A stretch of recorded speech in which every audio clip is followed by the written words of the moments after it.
জীবনকে যত সহজ সাধারণভাবে অতিবাহিত করবে জীবন কিন্তু ততই সুন্দর। জীবনকে সাধারণভাবে উপভোগ করার অর্থই হলো ছোট ছোট আনন্দ ও মুহূর্তগুলিকে মূল্যবান করে তোলা, নিজেকে সুখী রাখতে এবং জীবনে ইতিবাচক দৃষ্টিভঙ্গি রাখা। জীবনের ছোট ছোট আনন্দগুলোকে খুঁজে বার করতে হবে। হ্যালো এভরিওয়ান, আসসালামু আলাইকুম। কেমন আছো সবাই? আশা করছি প্রত্যেকে অনেক ভালো আছো।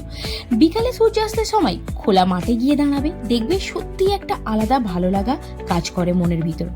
তারপর আমরা যারা গ্রামে থাকি, আমাদের কিন্তু ভালো লাগা, ভালোবাসা সবকিছুই কিন্তু প্রাকৃতিক মাঝে অনেকটাই লুকিয়ে আছে। এই যে সবুজ মাঠ, দিঘির পাড়, ঝিলের ধারে আর ঠান্ডা বাতাসের মাঝে সারাদিনের ক্লান্ত কিন্তু অনায়াসে ভুলে যাওয়া যায়। আর এই যে জায়গাটা দেখতে পাচ্ছ, এটা হচ্ছে আমাদের জলা।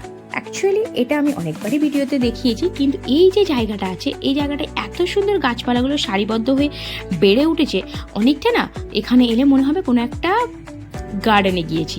আর সত্যি বলতে এই যে দিঘিটা, এই দিঘিটা একটা টাইম এত স্বচ্ছ জল ছিল কি বলবো। তারপরে একবার বন্যা দেখা দিয়েছিল, তারপরে এখানে যে এই যে কচুরিপানা ভর্তি হয়ে গিয়েছিল, তারপরে দিঘিটাকে দেখলে আর দিঘি মনে হয় না বা ঝিলও মনে হয় না, মনে হয় একটা সবুজ প্রান্তর। কিন্তু তার মাঝে একটুখানি যেখানে ফাঁকা রয়েছে, এই যে বাচ্চাগুলো এরা টাইম পাস করবে কীভাবে না, একটা ছিপ নিয়ে বসে গেছে মাছ ধরতে। আর আমাদের যেটা ভালো লাগে সেটা হচ্ছে এইখানে যে ছোটো ছোটো গাছগুলো আছে না, অনায়াসে মাটিতে পা রেখে তার ডালে বসা যায়। আর আমাদের এটা খুব পছন্দের একটা জায়গা, বেশ ভালো লাগে গিয়ে ঠান্ডা বাতাসের মাঝে গাছের ডালে বসে পা দুলিয়ে দুলিয়ে খেলতে কার না ভালো লাগে। এখানে এলে সেই ছোটোবেলায় কত যে এইখানে খেলাধুলা করেছি, কত আনন্দ করেছি। আর আজ যখন সেই ফিলটা দিতে যাচ্ছি, মনে হচ্ছে সত্যিই যেন সেই জীবনে একবার কিছুক্ষণের জন্য হলেও ফিরে গেছি।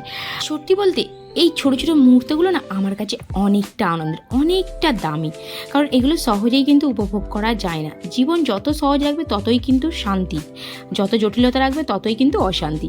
তো যাই হোক, এই যে নারকেল গাছের একটা শাঁখো করা রয়েছে, আর ওই যে বাড়িটা দেখা যাচ্ছে ওটা একটা দাদিমার বাড়ি। এরার বাড়ির মধ্যে একটা ছোট্টখাটো দোকান আছে। আমরা যখনই এই ঠান্ডা বাতাস খেতে যাই বিকালে এই জলাতে, তখনই কিন্তু আমরা কুরকুরে আর একটা ক্যাম্পার বোতল কিনেই নিই। ছোটোবেলায় এরকম সাঁকো দিয়ে কত পার হয়েছি, কিন্তু এখন বড় হয়েছি অনেকটা ভয় ভয় করেই পার হচ্ছিলাম, যদি একবার পড়ে যায় অনেকটা লজ্জার ব্যাপার। তো যাই হোক, ফাইনালি আমরা কুরকুরে আর ক্যাম্পা নিয়ে এই যে বাচ্চারা খেলে সেগুলো দেখি বেশ ভালো লাগে। এই জীবনটা সত্যিই খুব সুন্দর, আর এইভাবেই ছুটিটা কাটাচ্ছি। তো ভিডিও ভালো লাগে লাইক কমেন্ট শেয়ার করো, টাটা।